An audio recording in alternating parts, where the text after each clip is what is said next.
But my name is Richard Horait, and I'm a senior fisheries biologist with the Ministry of Fisheries and Marine Resources. But my work mostly involves zooplankton monitoring, but I've got also very deep interest in environmental education. Since I'm also coming from a teaching background, it has always been one of my passion, sort of to teach others about what I'm learning. And I should mention from the very beginning that when we started this program, there were already other activities that were ongoing.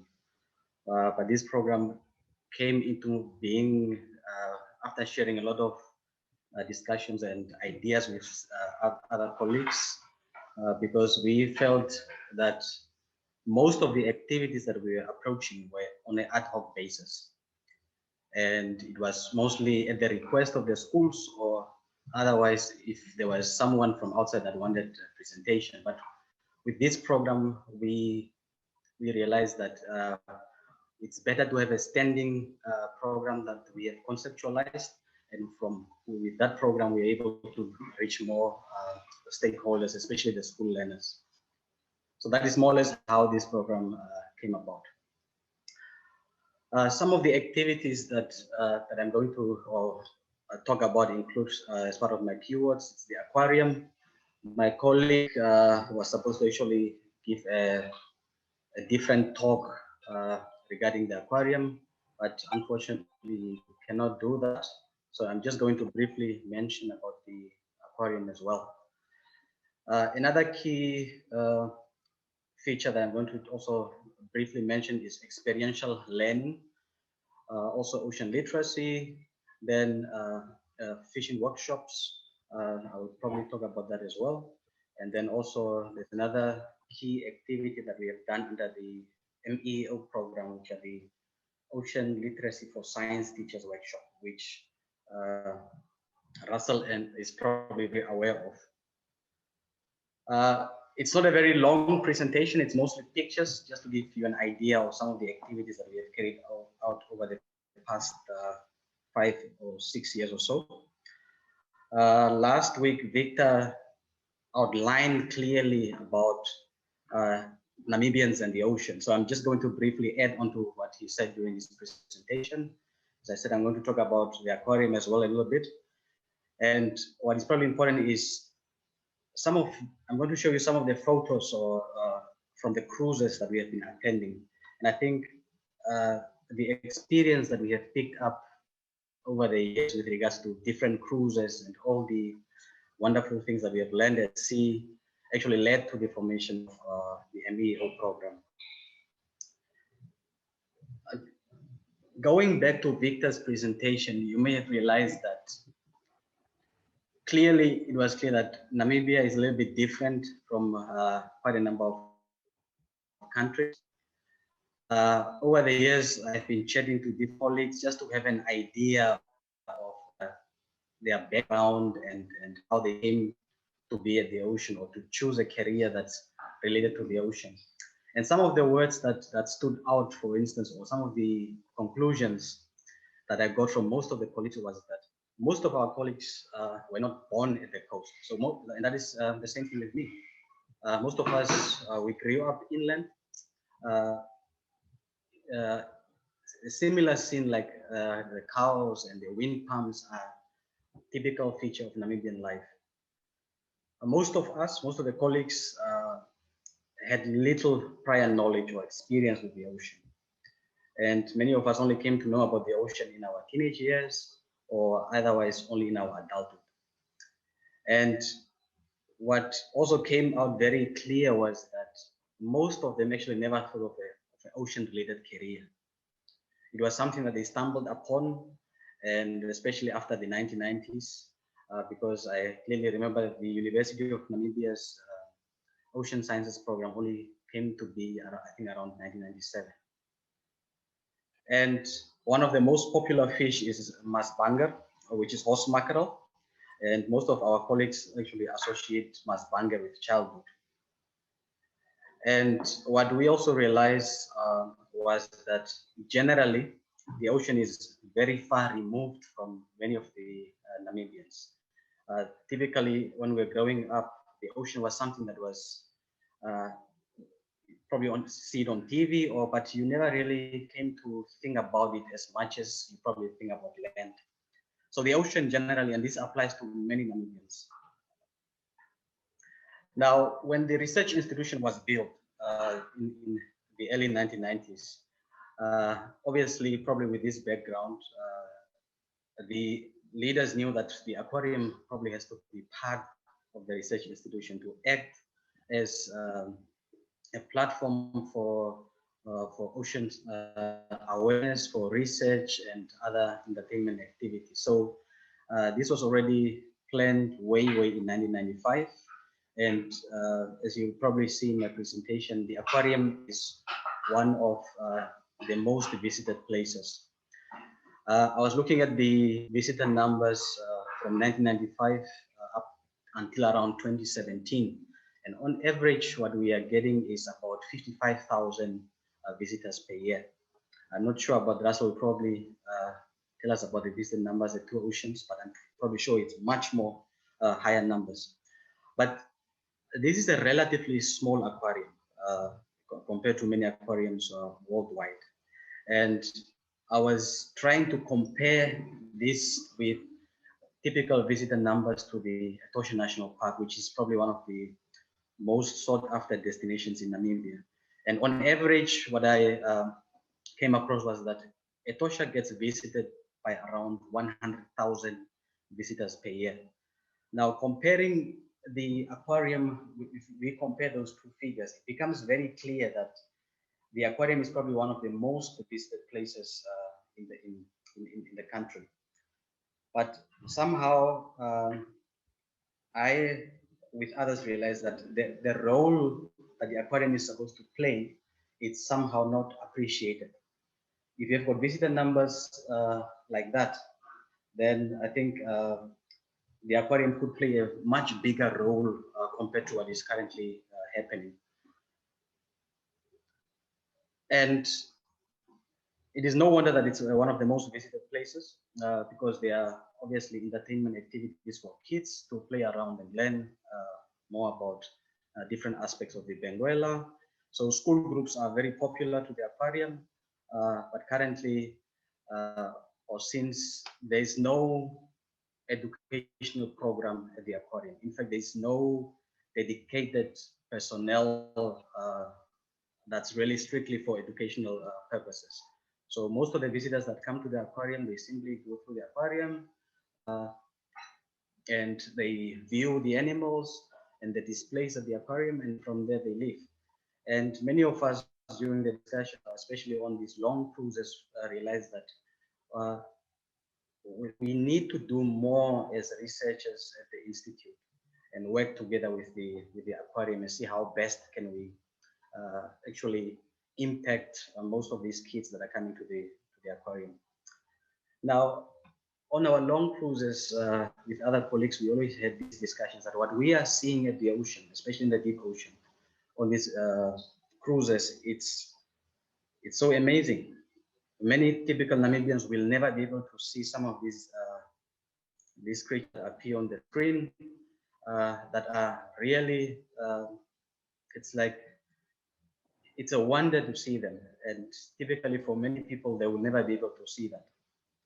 And that has really been one of our motivations to say, how do we bring the deep ocean to reality so that many Namibians are able to see some of these organisms that we are seeing. So they have an understanding that the ocean has got a much bigger role to play rather than only concentrating on fish and other major commercial species. And I could show you dozens of pictures of some of these pictures that most of them we have taken them on our cruises, and we usually show them to when we have got presentations to people and ask them, have you seen a kingklip? Have you seen a monk? And we have been to quite a number of events, and most people do not have an idea how a monk looks like. They only know about a monkfish, but they have never seen that in reality. So we were always thinking, let us bring all these interesting things that we see at the ocean, let us bring them to the people. And that is how actually the MEEO program was came into being. So that let us stop doing these things on an ad hoc basis. Let us conceptualize, put these ideas on paper, and start it as a pilot project, and we can see where it leads us to. And we started around 2014 with these ideas, with the concept, and formalized it around 2015. And yeah, but during our writing of the concept behind MEEO, it became very clear also that less than 5% of Namibia's population live within 100 kilometers of the ocean. And when one compares that to the world average, which is 40%, then it becomes clear the type of relationship that we have with the ocean. And I'm not going to go into the details as to because Victor, I think, already touched on that one. But if we only have 5%, more or less, plus minus 5% of the people living along the coast, then this has got big implications for, in terms of personal experiences, as I have said in the beginning, in terms of the career choices, in terms of curriculum development, because when I was teaching, or even when we were at school, there is very little ocean-related concepts. Also, that this has an impact on our attitude and behavior towards the ocean, and also obviously in terms of protection and conservation, etc. So clearly, many Namibians, we don't have a strong heritage with the ocean as we see in other countries. But it's very clear, and everybody knows more or has an idea that the ocean is very important to the economy of the country.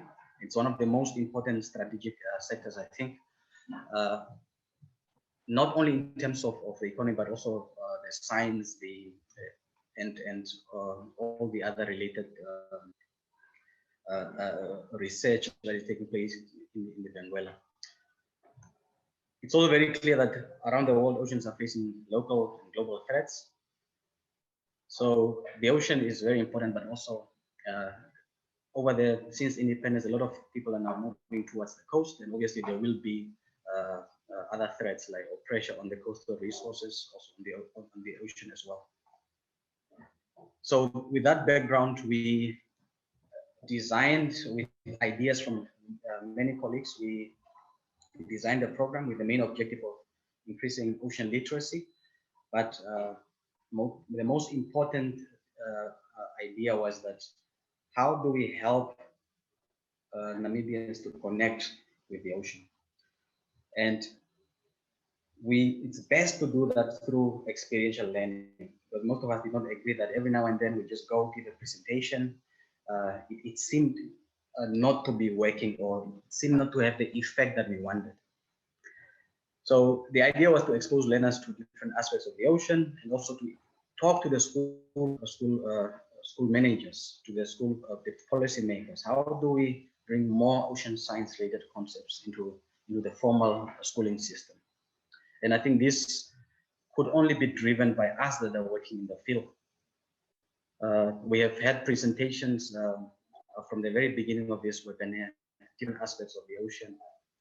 And many of these things are not known, apart from our fellow researchers through peer-reviewed publications and things like that. But for most part, most of this information gets lost.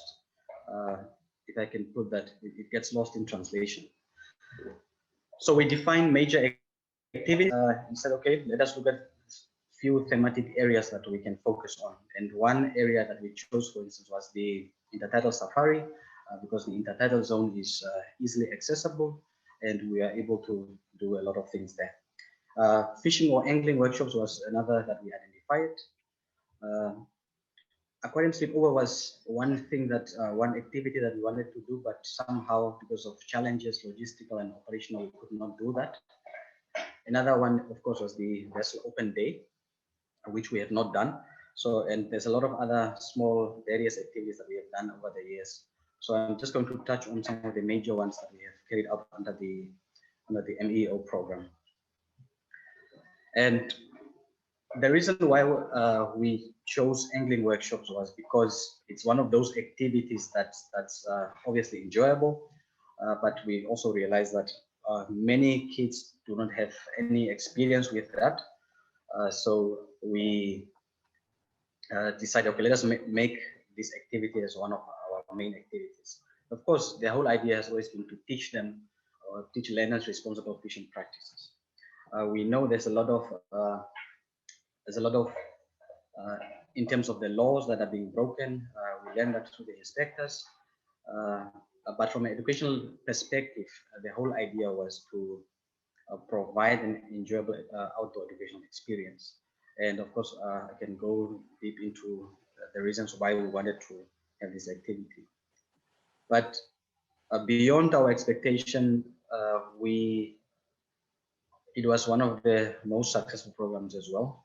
It was very enjoyable for the kids. And there were many people involved in making a success of it. And many kids, especially some of them did not have any background knowledge, but I think it was for 2 to 3 hours. And after that, I think most of them were, not most of them, but at least quite a number of them were confident with handling the fishing rod and yeah. And of course, it's about collaborative learning. So the learners needed to understand that there are some kids that were much more advanced. They knew from probably previous experiences, but they also had to teach each other how to do this activity, or how to handle the rod, or how to tie a hook and like. And of course, we try to mix, especially on the first workshop, we try to mix that with inviting the fishing inspectors to explain to the learners why there are rules, why there are bag limits, and why they needed to be implemented. And that was quite informative. And from the aquarium, we took some of the fish that were preserved and showed them, okay, this is how, for instance, a big fish normally, if it is not alive, will look like. And of course, we combine that with some lessons on why it is important not to discard use fishing lines, why it's important to pick them up. So it was quite, that was the first workshop. There were additional 2 workshops, I think, but the first one was quite a very good experience with local councillors and other stakeholders that were involved in that. And I think this was part of the second workshop, whereby we took the learners out. They're able to explore the intertidal zone, to look at some of these, because some of them don't even know the names of these like seaweeds that Latoya was now talking about, or ulva, or things like that. So for them going out and just exploring, it was such an amazing sight. I'm just gonna run through this a little bit quick. And some schools, they came as far as from Windhoek when they heard about our program, and they would request that we provide practical lessons for the learners, so that, because they are obviously almost 350 kilometers away from the coast, but for them to come and be part of our activities was also some sort of showing that we're actually making an impact somehow. Yeah, and another activity that I should clearly mention is the that we organized in collaboration with the RGNO was the science teachers, ocean literacy for science teachers workshops. And I think we realized at one point that we cannot simply only focus on the learners. We also need to get the teachers involved. And that is how we have conducted since 2018, I think 2018, 2019, 2 workshops for teachers from all over the country.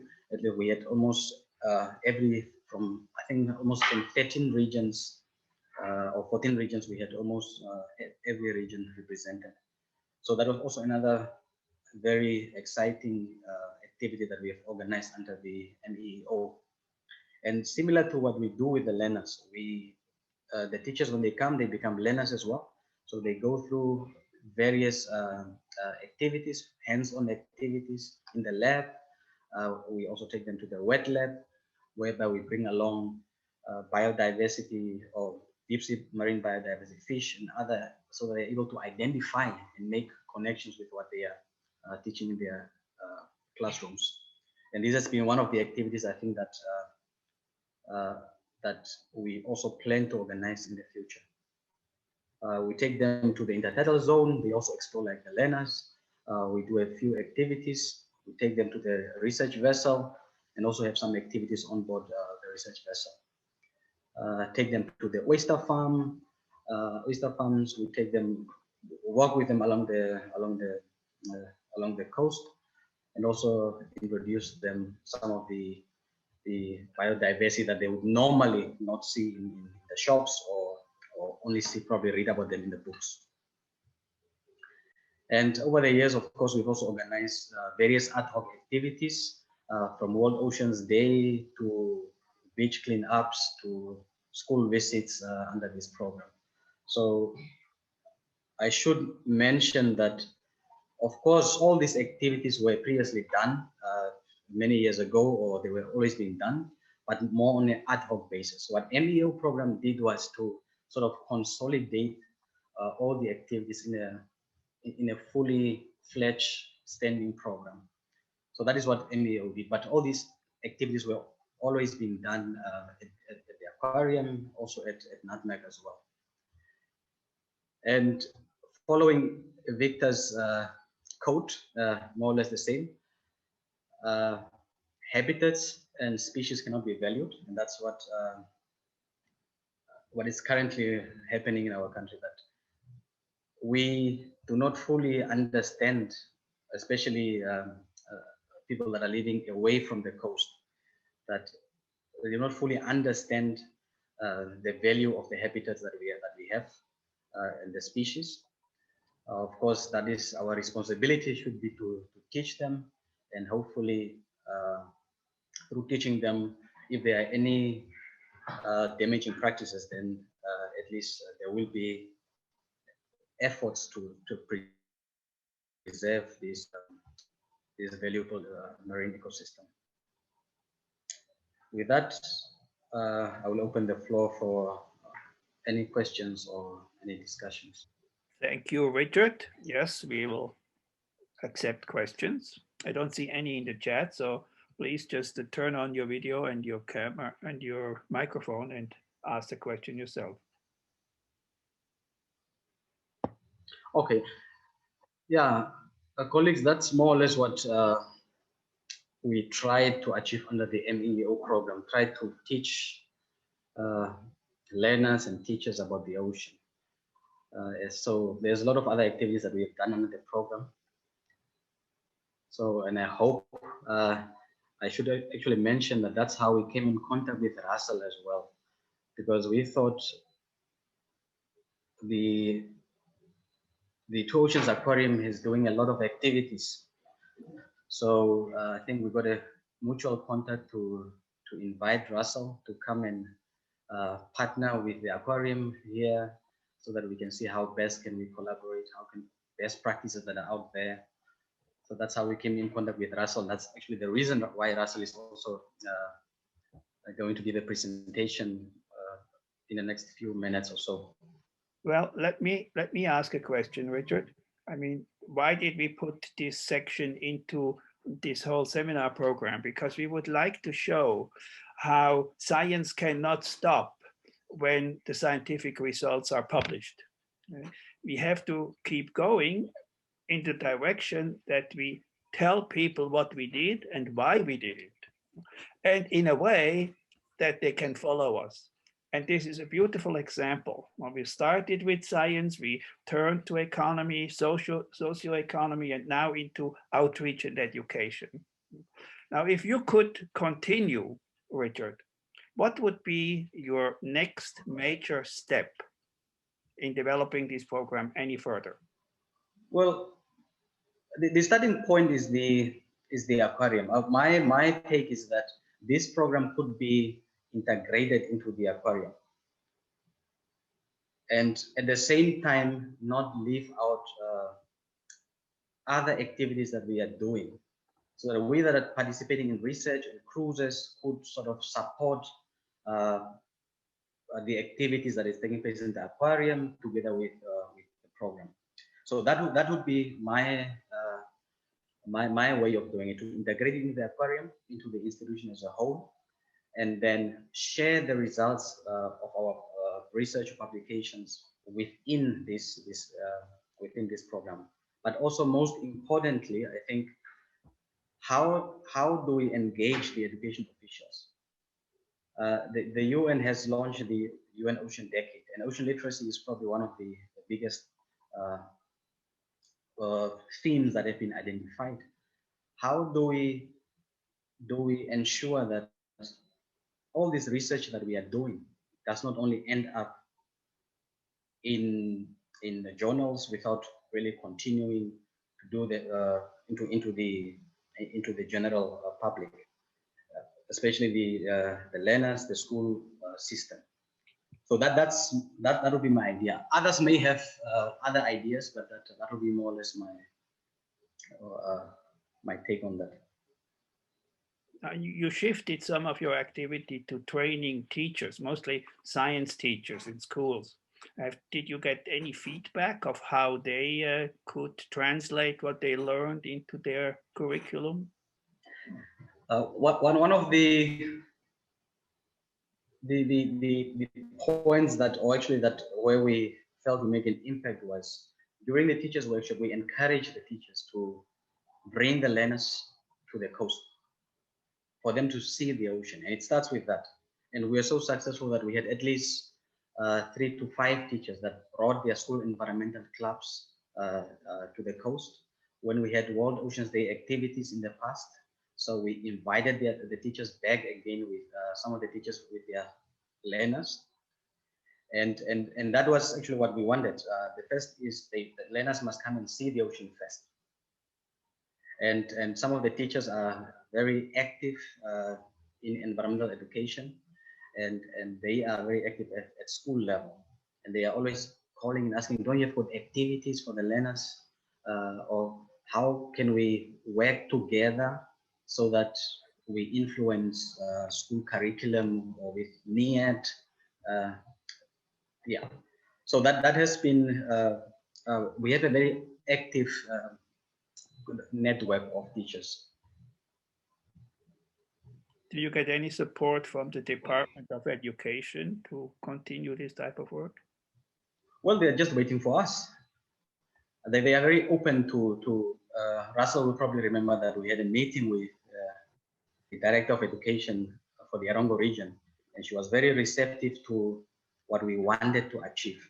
But I would want to leave, probably Russell will probably mention some of the future plans that we have. So I would not want to dwell too much into that. But we'll probably have a short discussion once after Russell's presentation. Okay, if there are no more questions, why don't we shift to Russell's fire now?